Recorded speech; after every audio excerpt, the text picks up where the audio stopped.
Je n'oublierai jamais le bruit du vent sur cette falaise. Il avait l'air d'un animal vivant, frôlant les rochers, pénétrant à travers mes vêtements et me rappelant que la nature met toujours en garde avant la tragédie. Mais ce jour-là, j'étais tellement concentrée sur le sourire forcé de mon fils que je n'ai pas entendu l'avertissement silencieux du monde. Il ne souriait pas avec ses yeux. Et ça, aujourd'hui, me fait plus mal que la chute. Nous marchions tous les trois lentement, comme si nous essayions de reconstruire une famille née fissurée. C'était censé être notre chance de recommencer. Philippe avait insisté pour faire le voyage.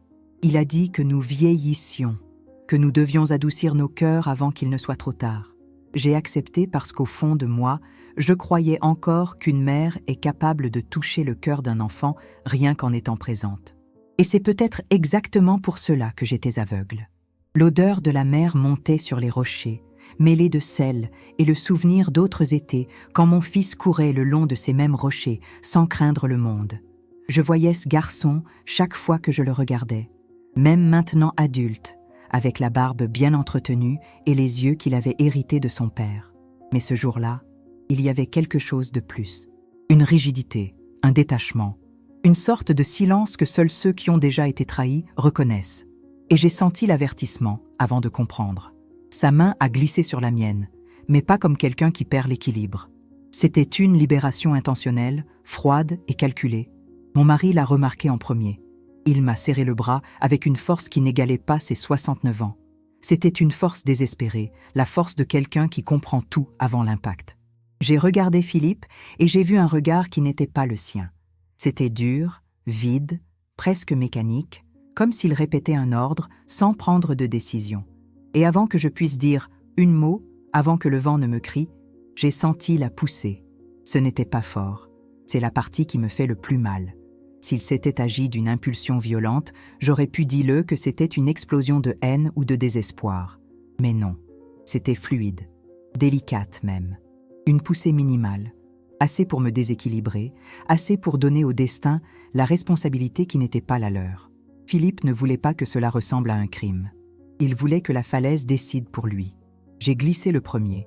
Ma jambe a heurté un rocher, puis un autre, et le monde est devenu un mélange de ciel gris et de rochers pointus. Mon mari a essayé de me retenir.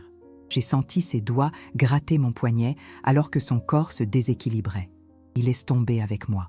Et pendant un instant, le temps s'est arrêté, avant que tout ne s'assombrisse, avant l'impact final, avant que la douleur n'efface le souvenir. Mon mari approcha ses lèvres de mon oreille et murmura d'un fil de voix « Je n'oublierai jamais. Faites comme si vous étiez mort. » Je voulais demander pourquoi. Je voulais dire que ça faisait mal. Je voulais lui demander de ne pas lâcher ma main. Mais il n'avait pas le temps. Le monde est devenu noir et lourd, comme s'il nous était tombé dessus. Quand je me suis réveillée, je ne savais pas si des minutes ou des heures s'étaient écoulées. Il y avait de la saleté dans ma bouche, dans mes cheveux, à l'intérieur de mes vêtements. Mes côtes palpitaient d'une manière qui me donnait envie de vomir. Mais la première chose que j'ai cherchée n'était ni l'air ni la sortie. C'était le corps de l'homme qui a partagé toute ma vie avec moi. Il était à quelques mètres de là, allongé sur le côté, respirant difficilement. J'ai rampé jusqu'à lui. Le sol était froid comme de la glace. À chaque mouvement, mon corps hurlait, comme s'il se refaisait de l'intérieur. « Laurent !» Ma voix est sortie faible, brisée. Il ouvrit lentement les yeux, comme s'il revenait de loin. Il a touché mon visage du bout de doigt, sale de sang séché. « Ne lève pas les yeux », murmura-t-il. « S'il est toujours là, il croit qu'il est mort. » Cette phrase a frappé mon âme du poids de 1000 pierres. Mon fils, mon garçon, le bébé que j'ai bercé tant de nuits, l'adolescent, je lui ai pardonné quand il a menti. L'homme que j'essayais d'aimer quand je m'éloignais, celui qui portait mon nom de famille et la moitié de mon sang. Il voulait que je sois morte, et c'était ce qui faisait plus mal que n'importe quelle fracture. Ce n'était pas la falaise, ce n'était pas la chute, ce n'était pas la douleur physique. C'était la certitude que mon ennemi avait mon visage, mon nom et une place sur la poteau de mon salon. Laurent m'a tenu la main avec le peu de force qu'il lui restait à faire. Et j'ai compris à ce moment-là que ce que nous avions vécu n'était pas un accident, ni une impulsion momentanée. C'était un plan. Quelque chose de pensé avant le voyage. Peut-être des jours avant, peut-être des mois. Et aucune mère ne veut l'admettre, pas même à elle-même. Mais là, au pied de cette falaise, avec le goût du sang dans la bouche, et mon souffle retenu. Il l'a serré dans ses bras. Le vent n'était pas aussi fort là-bas. C'était comme si nous étions à l'intérieur d'un puits de silence. La lumière de la fin de l'après-midi dessinait de longues ombres sur l'espierre. À chaque tentative de me relever, mes genoux cédaient. Mais la peur m'a attrapé par la peau du cou et m'a ramené à la réalité. Si Philippe regardait d'en haut, il suffirait d'un seul geste de notre part pour qu'il comprenne qu'il a échoué. Laurent respirait fort. Le son était humide, traîné, comme si chaque respiration lui coûtait une vie. Et pourtant, il insistait. « Vous devez vous allonger. Ne bouge pas. » S'il vient voir, j'ai ravalé la panique. Le goût était du métal et du désespoir. Mon esprit essayait de nier l'impossible, mais mon cœur, le cœur d'une mère reconnaît quand quelque chose est perdu à jamais. Et j'ai senti que, ce jour-là, Philippe cessait d'être mon fils. Il est devenu quelque chose d'autre, quelque chose que je ne voulais pas nommer. J'ai essayé de me rappeler quand tout a commencé à mal tourner, quand il a cessé de m'appeler pour déjeuner le dimanche, quand il se mit à parler à Laurent comme si son père était un vieil objet qui prenait place dans la maison, quand les conversations devenaient sèches, sans affection, seulement des obligations. Peut-être que je m'en serais rendu compte si je n'avais pas essayé de garder toute la famille unie par elle-même, comme je l'ai toujours fait. Mais la vérité est que nous ne réalisons l'abîme que lorsque nous sommes déjà en train de tomber. La douleur irradiait dans ma hanche. Respirer donnait l'impression d'enfoncer 2 aiguilles dans les côtes. Je me suis forcé à tourner la tête pour voir s'il y avait une issue, un chemin possible entre les pierres. Rien. Juste des pierres, des ombres et un silence qui faisait mal. Laurent ferma les yeux un instant, peut-être pour supporter la douleur, peut-être pour prier. J'ai touché son bras et il a réagi par un mouvement involontaire de douleur. « Je suis désolée », ai-je chuchoté. Il rouvrit les yeux.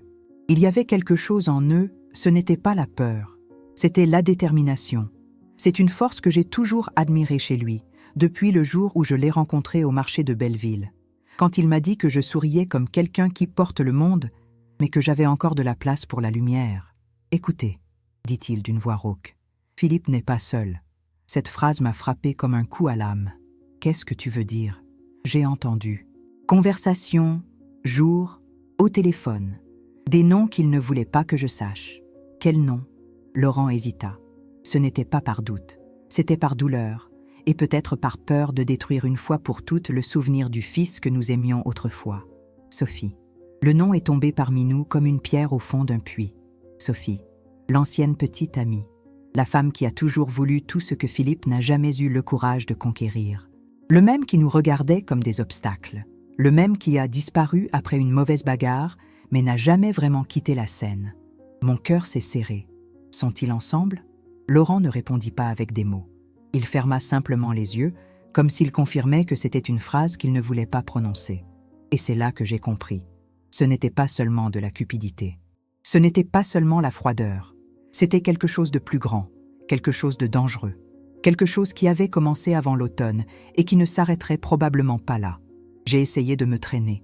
J'avais besoin de sortir de cet endroit. J'avais besoin d'aide. J'avais besoin d'avertir quelqu'un. Mais la douleur a traversé ma colonne vertébrale comme du feu. Laurent insiste. Non. S'il se lève, il voit.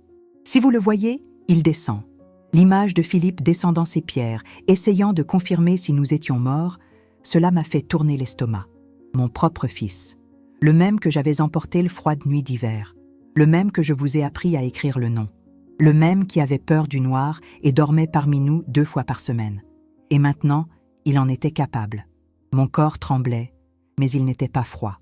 C'était une question d'incrédulité, comme si mon âme essayait d'échapper à la réalité. J'ai pris une profonde inspiration, essayant de rester concentré. J'avais besoin de me souvenir de tout. J'avais besoin de comprendre comment nous en étions arrivés là. Et puis, comme un éclair, un souvenir est venu. Le moment où Philippe a insisté pour que nous fassions ce voyage, pour recommencer. Il n'a jamais eu ce genre d'initiative. Jamais. Et quand j'ai hésité à cause de ma douleur au genou, il a souri, un sourire que je comprenais maintenant être répété, et a dit « Maman, ce n'est qu'une promenade. Nous en avons besoin. C'était un piège. » Dès le début, Laurent toucha de nouveau ma main. « Il pense que nous sommes un fardeau, a-t-il marmonné. Et quelqu'un le lui a mis dans la tête. » Mes larmes me brûlèrent les joues.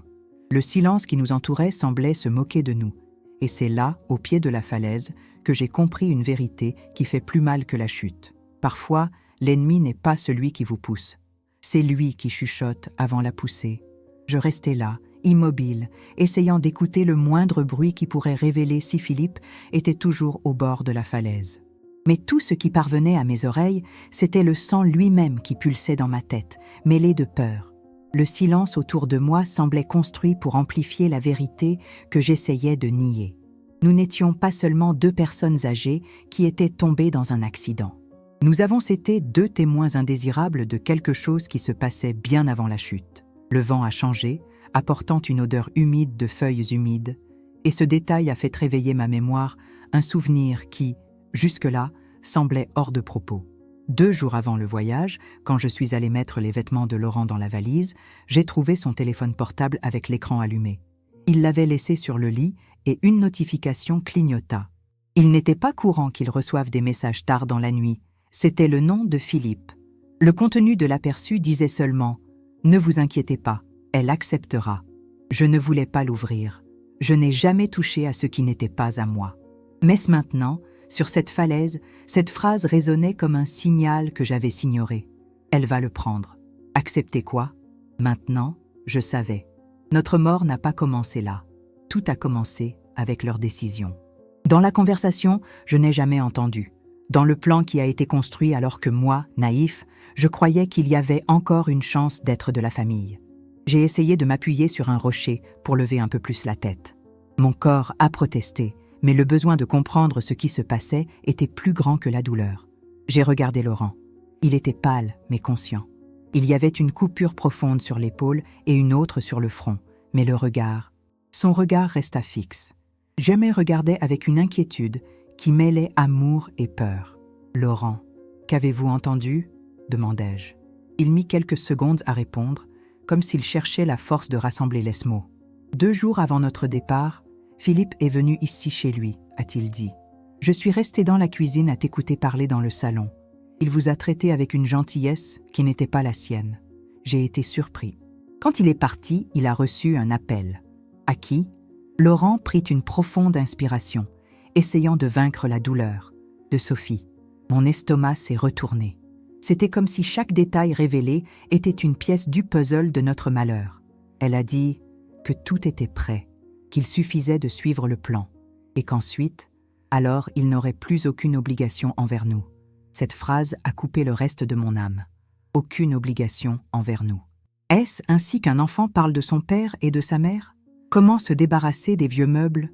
Tu ne me l'as pas dit, murmura. J'ai essayé, a-t-il répondu, les yeux larmoyants. Mais vous avez toujours cru que Philippe avait encore de la bonté. Je ne voulais pas être l'homme qui briserait cet espoir en vous. Je l'ai regardé avec un amour qui me faisait mal, parce qu'il avait raison. Mon plus grand échec a toujours été de trop aimer et de me méfier de trop peu. Et c'est peut-être pour cela que Sophie nous détestait tant. Elle était toujours jalouse du lien que j'essayais de maintenir avec Philippe, même s'il s'éloignait. « Ce n'est pas tout », dit Laurent, comme si chaque mot était une lourde pierre sur sa langue. J'ai entendu quand elle a dit qu'avec notre absence, sa voix serait libre. Libre pourquoi? Demandai-je. Mais au fond de moi, je craignais déjà la réponse. À l'héritage, répondit-il tranquillement. Le mot m'a frappé comme un coup. Argent. En fin de compte, c'était toujours ça. Tant d'années à construire une vie digne en France, à travailler avec Laurent dans le CAFEC, nous avons ouvert ensemble à Montreuil, à économiser centime par centime, à croire que nous laisserions quelque chose à Philippe quand nous ne serions plus là. Et maintenant, tout avait un sens. Leur plan était clair, notre mort serait naturelle, plausible, silencieuse. 2 personnes âgées ont glissé sur une falaise. Tragédie, deuil, pitié. Et, en fin de compte, la liberté financière.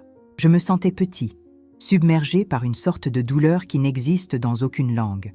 La douleur d'une mère qui se rend compte que l'amour n'a pas été gaspillé, a été utilisé contre elle. J'ai essayé de lui parler, poursuit Laurent, la voix cassée. J'ai essayé de mettre un coup de coin avant le voyage. Je voulais le regarder dans les yeux, comprendre ce qui se passait. Mais il a esquivé, toujours pressé, toujours au téléphone. Le téléphone. Sophie, héritage, le voyage, la poussée. Aucun des morceaux n'a été laissé. Soudain, un faible bruit nous parut. Un jeu d'enfant, un mouvement lointain, là-haut. Tout mon corps s'est figé.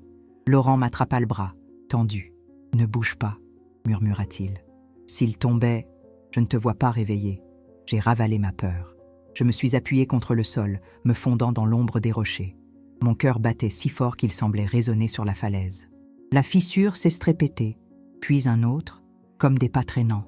Mon sang s'est glacé. « Pensez-vous qu'il est revenu ?» demandai-je, presque sans voix. Laurent m'a serré la main. Cette chute n'était pas destinée à nous tuer. C'était pour se débarrasser de la culpabilité. S'il sait qu'il a échoué, revenir pour finir. J'ai fermé les yeux. J'ai prié pour que ce soit le vent, pour que ce soit une pierre lâche, pour que ce soit autre chose que l'homme qui est sorti de moi. Et c'est là, dans ce mélange de terre, de sang et de vérité, que quelque chose en moi est brisé pour de bon. Nous n'avons pas seulement été victimes d'une chute, nous étions des survivants d'une peine, et le pire était encore à venir. Le craquement se répéta 3 fois, chaque fois plus près que le précédent, et je sentis l'air devenir lourd, comme si la falaise elle-même retenait son souffle. Avec moi. Laurent tourna lentement son visage vers le haut, à la recherche de contours humains entre les pierres. J'ai fait de même, mon cœur battant si vite qu'il semblait vouloir s'échapper de ma poitrine. Mais rien ne bougea. Pas de chiffres, pas d'ombre.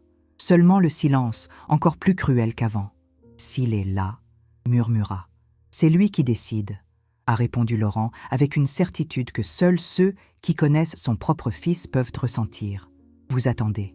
Vous voulez être sûr. » Cette prise de conscience m'a transpercé comme une lame froide. Parce que c'était vrai, parce que c'était logique, parce que c'était exactement le genre de stratégie que Sophie allait lui mettre en tête. Attendez, note. Ils sont vieux. S'ils ont survécu, ils cesseront de se relever. Puis tu reviens. J'ai pris une profonde inspiration, essayant de ne pas trembler. J'ai essayé de ne pas montrer la panique qui me déchirait l'âme.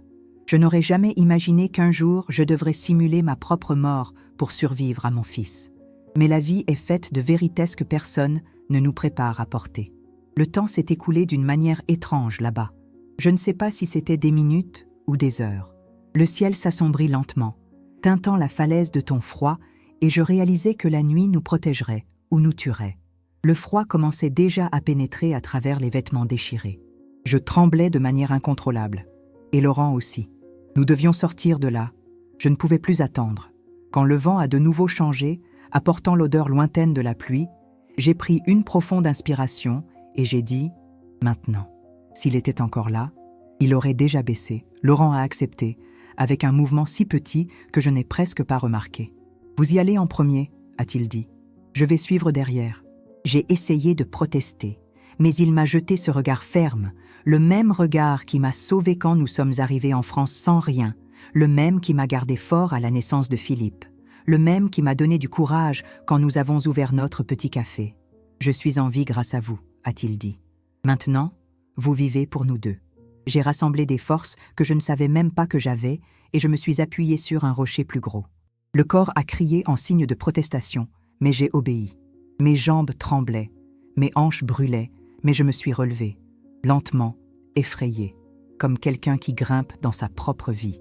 Laurent suivait derrière, gémissant doucement à chaque poussée.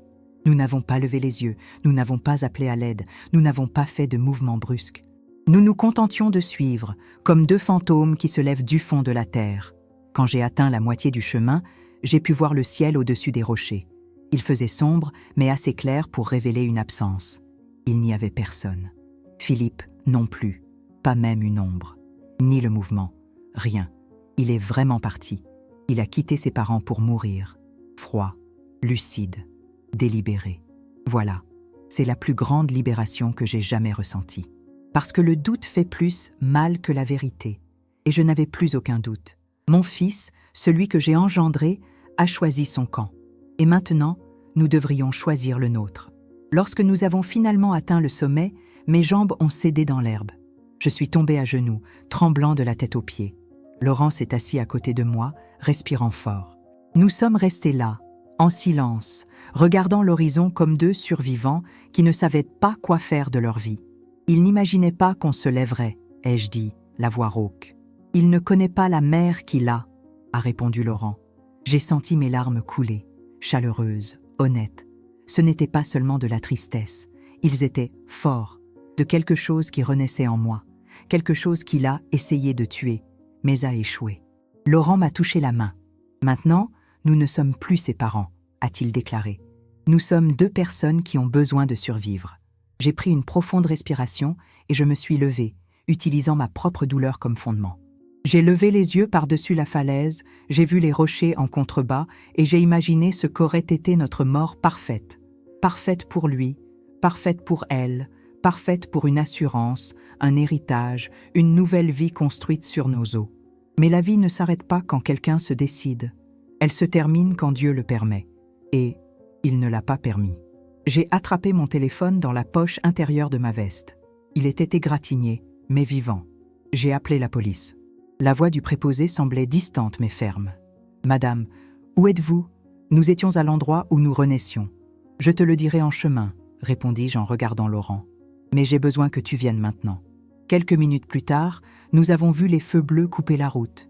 Et quand la police nous a trouvés, nous étions 2 blessés, mais 2 âmes éveillées. À l'hôpital, le même où Philippe n'est pas venu, je lui ai tout dit. Chaque détail, chaque phrase, chaque souvenir, chaque silence suspect. Laurent a confirmé tout ce qu'il avait entendu. Les autorités ont posé des questions. Beaucoup. Mais à la fin, leur expression était la même. Choqués. Et puis, 1 semaine plus tard, la vérité finale nous est parvenue. Sophie a essayé de retirer une grosse somme de notre compte commun, avec des documents, avec de fausses signatures. Trop pressée, Philippe était avec elle. Ils ont été arrêtés. Et quand ils m'ont demandé si je voulais témoigner à nouveau, si je voulais défendre mon fils, si je voulais adoucir la situation, j'ai juste pris une grande respiration et j'ai répondu « Je veux la vérité ». C'est tout. Le juge nous a écoutés en silence. Quand tout a été fini, Laurent et moi sommes partis main dans la main, comme 2 survivants qui n'avaient plus peur de rien. À la fin, j'ai découvert que l'amour d'une mère ne meurt pas pour son enfant. C'est vivre malgré lui. Si cette histoire vous a touché, écrivez dans les commentaires. J'ai survécu à ce qu'ils ont essayé de me faire. Et si vous voulez entendre plus d'histoires comme celle-ci, restez ici avec moi.